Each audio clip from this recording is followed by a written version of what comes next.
Hello. This is Helen from Stories by AI. Today I discuss the pyramids in Grand Canyon. Let's begin. This formation, to the west of the Desert View Watchtower overlook at the Grand Canyon, looks like a pyramid to me. I thought it was neat.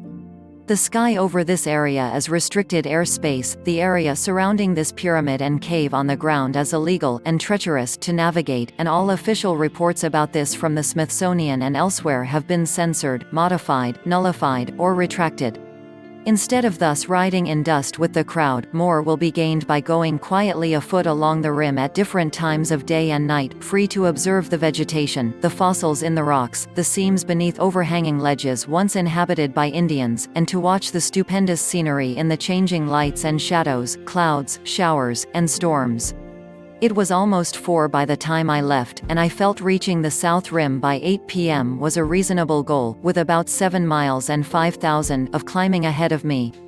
Having been hiking strictly downhill for the past 2 hours, things initially went well climbing out of the canyon, and I hit the tip-off in just over an hour from the bridge, and took a short break.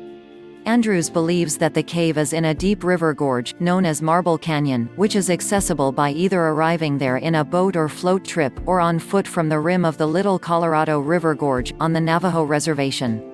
Andrews spells out some other options, all which seem quite manageable to get there, but not necessarily inside the cave. Kim Crumbo, Conservation Director for Grand Canyon Wildlands Council, explained that the thrust of the proposal is protection from mining, protect forests, migratory wildlife and thousands of archaeological sites. It will also support clean drinking water, cultural heritage and recreation. Arizona representatives including Raul Grijalva asked Obama to use his authority under the Antiquities Act. The Meroitic period of Kushite history, when the kingdom was centered on Meroe, approximately in the period between 300 BCE and 300 CE, experienced a full-blown pyramid-building revival, which saw more than 200 Egyptian-inspired indigenous royal pyramid tombs constructed in the vicinity of the kingdom's capital cities. In connection with this story, it is notable that among the Hopi Indians the tradition is told that their ancestors once lived in an underworld in the Grand Canyon till dissension arose between the good and the bad, the people of one heart and the people of two hearts. The prominence of Isis Temple is composed of the Coconino Sandstone, at 7,012 feet 2,137 meters, a similar elevation to the North Rim, Grand Canyon, Kaibab Plateau, and the Coconino is geologic member No. 2 of the 4 units of Permian age, Unit 4, Kaibab limestone makes up the Kaibab Plateau. But some research points to sections of the canyon dating back 70 million years. Some researchers see these old sections as evidence of the origin of the Grand Canyon, while others argue that they are in fact paleo canyons carved long ago that the Colorado River simply found and flowed into. The Hopi fears were merited as many gold and bronze statues, tablets with undeciphered writing, urns and even mummies were shipped off to Washington, D.C. Some of these statues and urns are even displayed at the Smithsonian Museum but are falsely asserted to be Egyptian in origin that somehow wound up in the Grand Canyon.